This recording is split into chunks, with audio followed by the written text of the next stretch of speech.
అసలు రాష్ట్రం ఎందుకు ఇట్లా పాడైంది? ఎందుకు ఇంత విచ్చలవిడిగా ఈ రాజకీయ నాయకులు పేదల మీద పడి ఇంత అరాచకాలకు పాల్పడుతున్నారు అని ఎంత ఆలోచించినా లాస్ట్కు తిరిగి తిరిగి తిరిగి మన దగ్గరికే వస్తుంది.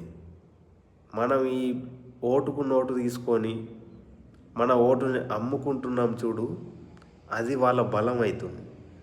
వాడి మనసులో వాడు ఏమనుకుంటున్నాడంటే, వీళ్ళు నాకు ఊరికేనే ఓటు వేయలేదు, నేను వీళ్ళ ఓటుని కొనుక్కున్నాను అని వాడు ఫీల్ అవుతున్నాడు. మనం ఎన్ని తిట్టినా ఏం చేసినా వాడు ఒకటే అనుకుంటున్నాడు, వాళ్ళు ఇన్ని తిడుతున్నారే, నాకు ఓటు ఫ్రీగా వేశారా, వాళ్ళు డబ్బులు తీసుకున్నారు కదా, మరి నాది ఎలా తప్పు అవుతుంది? డబ్బులు తీసుకున్నప్పుడు అదే జనాన్ని తొక్కి పట్టి వాళ్ళ దగ్గర నుంచి వసూలు చేసుకోవాలి కదా నేను అని వాడు అనుకుంటున్నాడు.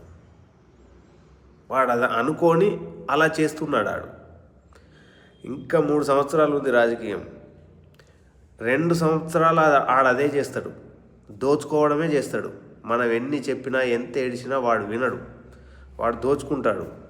ఆ మిగిలిన సంవత్సరం ఉంటుంది కదా, అప్పుడు వాడు శాంతమూర్తి అవుతాడు, మళ్ళీ మనల్ని పడగొట్టడానికి చూస్తాడు.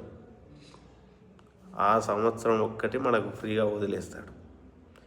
ఆ సంవత్సరం అయినా కూడా మన మైండ్ వాష్ చేసి మళ్ళీ మన ఓటుని కొనుక్కుంటాడు. మళ్ళీ మన ఓటుని కొనుక్కొని మళ్ళీ రాజ్యాధికారం వాటి చేతిలోకి తీసుకుంటాడు. ఇదే జరుగుతుంది.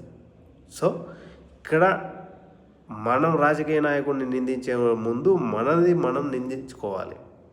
ఈ ఓటుకు నోటు తీసుకొని డబ్బుకు అమ్ముడుపోయి మన ఓటును అమ్ముకోవద్దు, దయచేసి అర్థం చేసుకోండి. మన ఓటు కరెక్ట్ పర్సన్కి మనం ఓటుని వినియోగించుకోవాలి.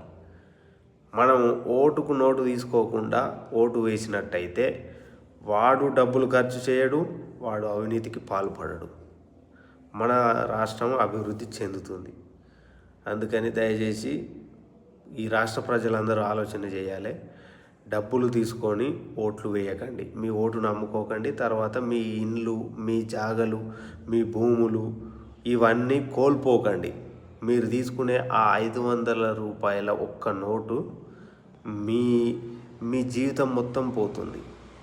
ఇప్పుడు మీ ఇల్లు, మీ ఆస్తులు పాస్తులు మొత్తం లాగేసుకుంటున్నారు. ఒక్కసారి ఆలోచన చేయండి.